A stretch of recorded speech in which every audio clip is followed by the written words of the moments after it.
तुम यहां लोगों को बेवकूफ बना रहे हो, यहां ये चलने वाला नहीं है।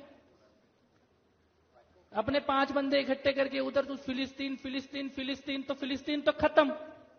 उसकी एक्सपायरी डेट उसी दिन पक्की हो गई थी जिस दिन इजराइल पे हमला हुआ था। फिलिस्तीन की नहीं, लेकिन उसके आतंकवादियों की तो निश्चित हो गई थी। मैं ये कहना चाहता हूं यहां बैठे सभी लोगों से, जो इजराइल में हुआ क्या भारत में नहीं हुआ? भारत ने नहीं देखा वैसा हमला? कसाब आया था, क्या था वो दिन? मुंबई में कोई होटल में बैठा है, कोई रेस्टोरेंट में बैठा है, कोई स्टेशन पे है, वो सबको मार रहे, आंख मूंद के मार रहे। एग्जैक्टली वही हमला था जो हमास ने इजराइल में किया, वही भारत में हुआ।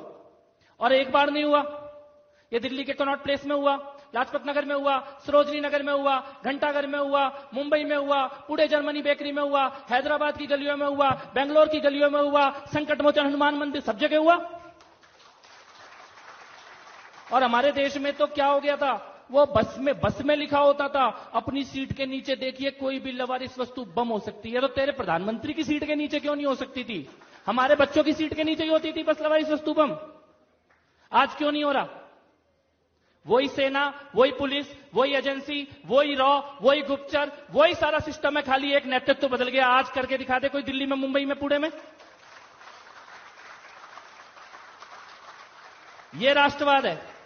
और मैं ये कहना चाहता हूं कि कोई गलतफहमी में मत रहना कि जो इजराइल में हुआ वो पहली बार हुआ या आखिरी बार हुआ। जिस दिन अयोध्या में, मथुरा में, काशी में मंदिर गिराए गए होंगे ना, उस दिन अयोध्या, मथुरा, काशी की गलियों ने वही आतंक देखा होगा जो इजराइल ने देखा था। आज से 100 साल पहले मोपला में, केरला में, तुर्की के खलीफा के नाम पे 10,000 लोगों को मार दिया गया। उस दिन केरला की गलियों ने वही आतंक देखा जो इजराइल ने देखा था। डायरेक्ट एक्शन डे के दिन कोलकाता की गलियों ने वही आतंक देखा जो इजराइल ने देखा था। और 89-90 में कश्मीरी पंडितों ने वही आतंक देखा जो इजराइल ने देखा है।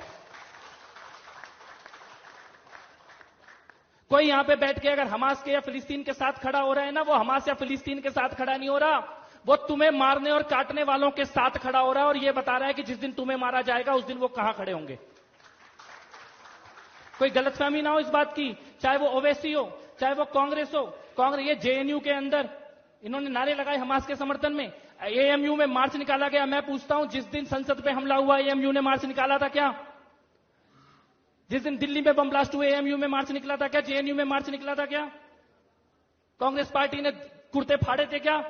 यानी देश के अंदर आतंकवादी हमले हुए तो इन्होंने कोई मार्च नहीं निकाला, किसी ने जेएनयू में, किसी ने एएमयू में, कोई वामपंथी, कोई कम्युनिस्ट नहीं निकला।